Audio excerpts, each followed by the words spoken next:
Good morning, beautiful Namaste. people all around the world. Good morning, Kayoko. Or good evening here in Australia.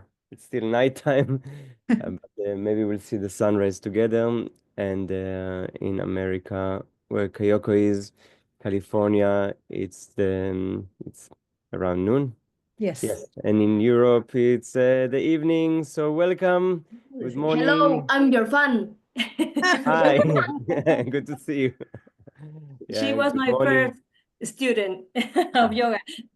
Excellent, excellent. And thank you, Viviana and Catherine, for being here. Um, Today is very important because we are taking yoga off the mat and into the world.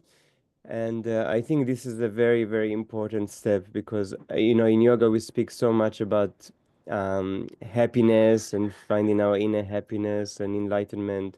But happiness is only half the happiness when it is not shared. Happiness, wisdom, all of the things we talk about in yoga are meant to be shared. They are nothing if they are not shared. What is it if we just do it for ourselves?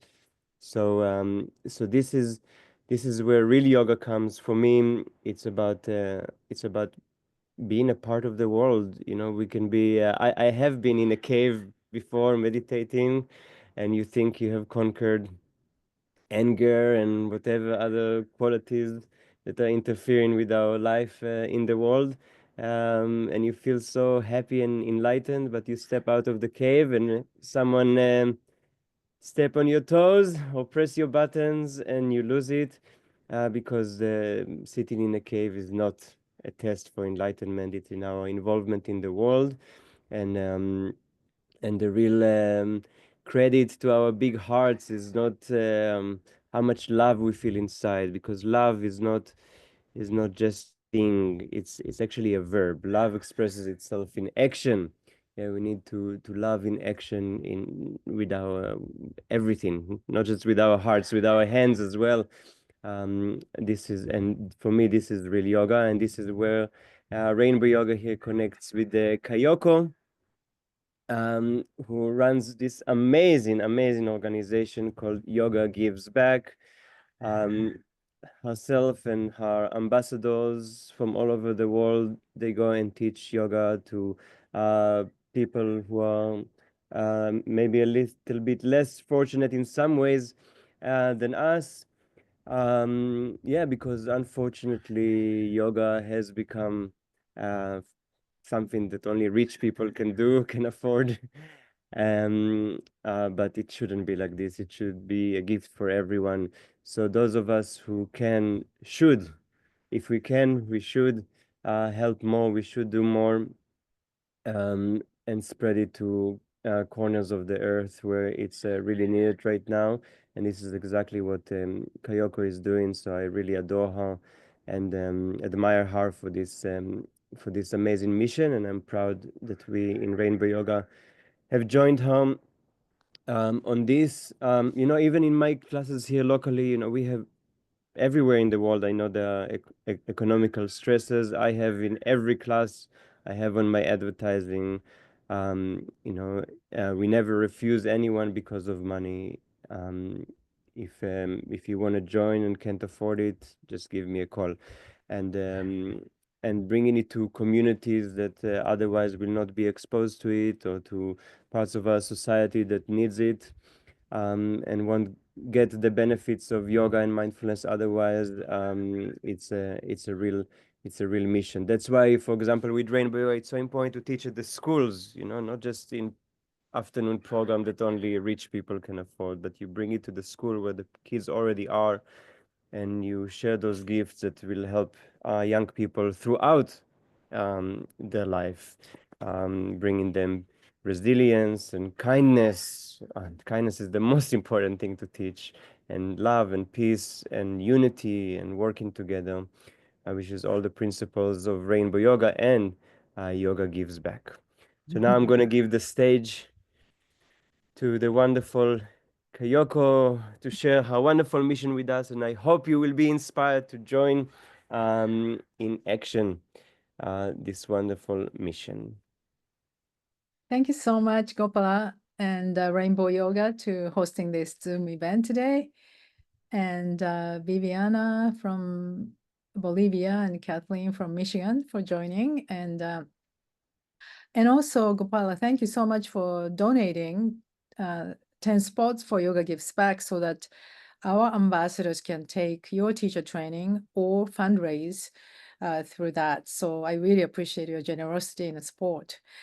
Before I start speaking too much, or I would love to share my quick presentation. So first of all, really welcome today to be together. So as you can see, I would like to share our journey, which is 18 years now. Just quickly, this picture was taken in West Bengal, India. All these women behind us are the women that we support with our microloan programs in the rural villages. And I went to India this year. Every year we make this Seva trip to India. This year I went with 6 other ambassadors and advisors from around the world. And so I'd like to take you quickly to our 18-year journey. And the background of Yoga Gives Back begin with that everybody knows that yoga is a gift from ancient India. It's a great gift for us. And like Gopala was talking, 300 million people enjoy yoga today.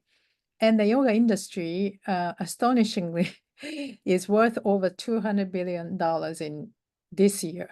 So like he was saying, it is it has become like retreat or resort for a lot of wealthy people, but it is just expanding as industry.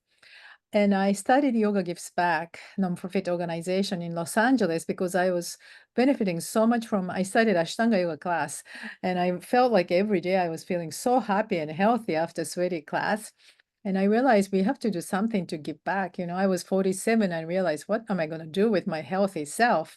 I wonder if any of you feel that way sometimes after, Shavasana and feeling bliss. So I talked to my teachers, and long story short, but we created this mantra: for the cost of one class, you can change your life. Because like in 2007, yoga class in Los Angeles was around $10 to $15. Today, it's like $30 to $40. But and I'm a documentary filmmaker, and I was doing a documentary about microfinancing, which I don't know if many of you know, but it's a microfinancing is a giving small amount of money for the poorest people, like in developing countries or in the US, Australia, who usually don't get any loans from bank because they don't have collateral. So microloan program or microfinancing gives small money as a loan, no collateral needed, to the poorest people so they can make profit 100% to themselves. No interest, is no middleman shack exists. So we created this campaign because $10 at that time could give women in India, where yoga is from, a chance to start their own business. And a lot of people understood that, like magic ingredients, yoga class, and change your life and give back to India. And 18 years later, now we've reached over 30 countries, and we have more than 150 global ambassadors. Gopala just joined our ambassador team. And if you're a yoga teacher from any country, please join us. And all we ask is just to host one class, fundraising class a year, and share our mission of giving back to Mother India to help poorest women and children. So today we support more than 3,000 underserved mothers and children with our programs, which I'll talk about. And we also make annual Seva trip to India. So our first trip to India is always to stop at the Dinabandhu Trust, which is an orphanage, which was started by this Professor Jayadev on the right side. He was a zoology professor and seeing so many kids who have no place to go in early 90s. And he started with 6 boys. Today, he houses 100 boys and girls who have absolutely no place to go. They have a beautiful, like kind of ashram setting now. And we stay there 4 nights with children. They start chanting and meditation at 6 o'clock in the morning. I'm sure you as a, kids teacher training teachers really appreciate that. Major, they have major discipline. And when we go there every year, we do ambassadors yoga class with children from 4 to 12 years old. And what's amazing is children's meditation, like you can see in this picture. Once we start meditation, they go in so deep, like in a second, and like they are our meditation teachers. I'm always really impressed. And here we also support 140 boys and girls in the community. It's an area called Chamarajanagar, just outside Mysore, if you have been to Mysore. But it's a very Indian people call backward community, which is like consists of mainly very low caste population. So a lot of people don't have any education. So here we support 140 boys and girls with a 5-year scholarship for education, of which we call it SHE program. We've been doing this since 2013. So now we see a lot of kids graduating, and there are a lot of great stories. And one of the most important part of our trip is to visit these scholarship students' homes, because that's the only way we learn their reality and their, troubles, their wishes and hopes. So on the left side, we first visited this boy, Darshan. A translator was one of the graduates from a scholarship of our orphanage program.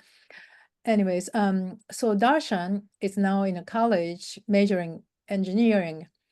His father is a blacksmith making very small amount of money daily. So everybody's hopeful, his mom too, that he's continuing college education, which they never had in their member. And what's very inspiring is his father told us that receiving is responsibility. Out of nowhere, he said that to us. Receiving is responsibility. That shows that they don't receive a scholarship like for granted. They really take it seriously with responsibility. So the parents, even though they're very poor, they work hard to make sure Darshan has enough food and continue to graduate from college and to become an engineer. On the right side is another student, Ruchira, whom we met at the meeting, and she told us that her parents died very young, and she just lives with her grandmother. So we went to their house, and this beautiful grandmother, she fell a couple months ago, and there is no way to go to hospital. Good doctors will come to her house, so she's basically bedridden with a swollen. I touched her feet, very swollen leg and feet, no therapy or anything. She's the only breadwinner in this family. So her Ruchira's sister, Lakshmi, joined her grandmother to make these flower garlands, which doesn't make that much money, but now two of them joined forces to make sure that Ruchira can get through this university degree. She wants to become engineer to help family, but also give back to the community because the community is so poor. So these are the kind of stories we always experience and eye-opening. And our second stop is Calcutta. So we fly from Bangalore to Calcutta, about 2.5 hours. It is a capital of West Bengal, and the West Bengal has the highest number of human trafficking cases in India. So you can imagine the risks the young girls and children face, and women, every day. Here we work with NGO called Nishta, which was founded by this beautiful grandmother, Prita Das, in 1975, when she was married very young, started living in the village and realized all the other brides are very young in their teens who have no idea about family life or household, and they don't even have education. So she started this organization called Nishta to give education and basic knowledge that girls and women have equal rights as human beings.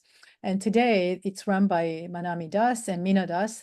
These are 3-generation women running this organization, now reaching more than 40,000 girls, women, and villagers.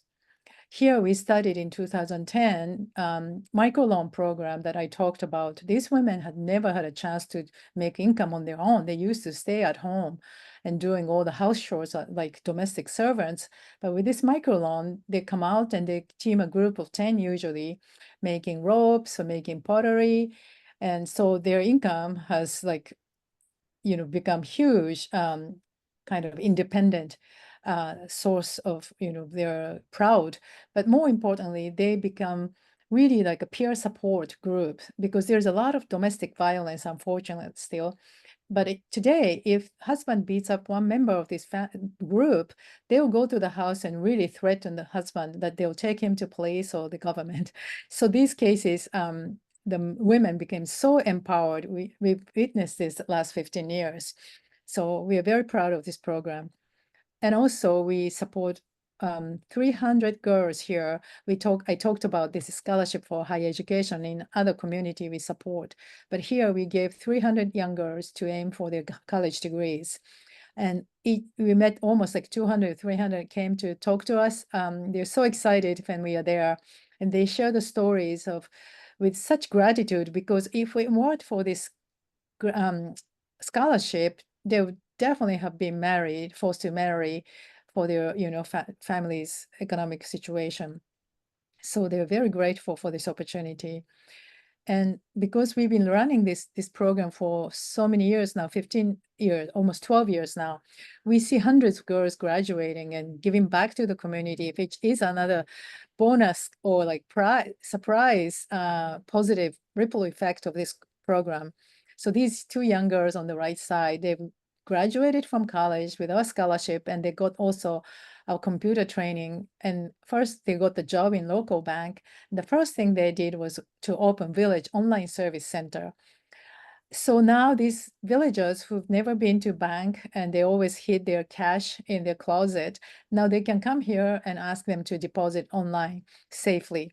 So the ladies and villagers are so happy, and these girls are very happy that they can give back to the community. And finally, on this trip, we've seen how fathers are now very much engaged in this campaign of educating their daughters. And like this group of fathers of like 30 or 40 meet every month and talk about the impact of their girls' education. This father who stood up in the black jacket shared that, they were in such economic dire pressure. So he forced to marry the first daughter. There was no choice. And this daughter is very, very sad, and she's leading really miserable life today. But thanks to this YGB scholarship, the second daughter is now in college. So she's very hopeful for the second daughter to lead more independent and life of self-worth. So these are the kind of things these fathers share, and they're really hopeful that education can really change their daughter's life and their families as well. So we're very impressed about this impact. And here's a quick snapshot of how much we grew last 18 years. So I started counting really in 2011. That's when we had about 55 mothers and young daughters we were supporting. In 2013, we added pink color scholarship for higher education. Purple is Sister Aid program, which is microloan and orphanage and young kids education program.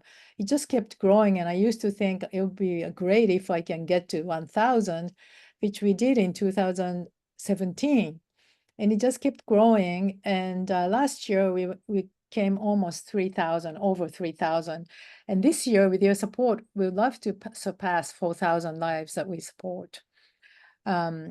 So in June, we have this global gathering for India June campaign every year. We invite, if there are 300 million people practicing yoga, if just fraction 1 million people get together and host one class, we can raise at least $1 million, right? That we don't have right now. And we can really change so many lives while we are enjoying yoga. So that's our point. And I'm so grateful for this opportunity to share our mission and our journey, and I hope you will join us. Our theme for the year is Unity in Action. I just saw that Pope Francis's last words in the hospital were very, very revealing, but one of them hit me hard. He said, "Alone, we are nothing." And I really thought about that. It's really strong, you think you're strong and you can do this and that, but actually alone we are nothing. And yoga taught us this so much. And Yoga Gives Back's work in the last 18 years, I never thought this was going to become this big, but we can do so much more, but only because we are doing this together, one by one, like Gopala, Veronica, Viviana, or Catherine, Kay, everybody start joining. And we're not asking to bring in $1 million. You can just give one class fee, and then if everybody joins, look how many people we can help.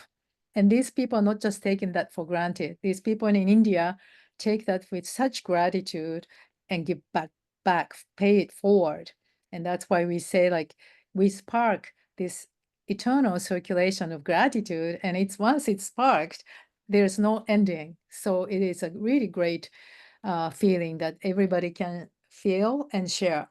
So thanks so much. If you have any questions, please go ahead.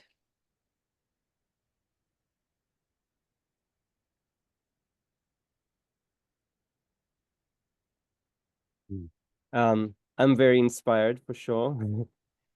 I mean, I think for me, this is the essence of us being here in the world. We are making the world a better place. Each one of us, we're making someone's world a better place. It doesn't need to be the whole entire world. Maybe that's too big of a mission. But in our lifetime, with our actions, with our love, we should make someone world a better place, and there are many people who needs the world to become better.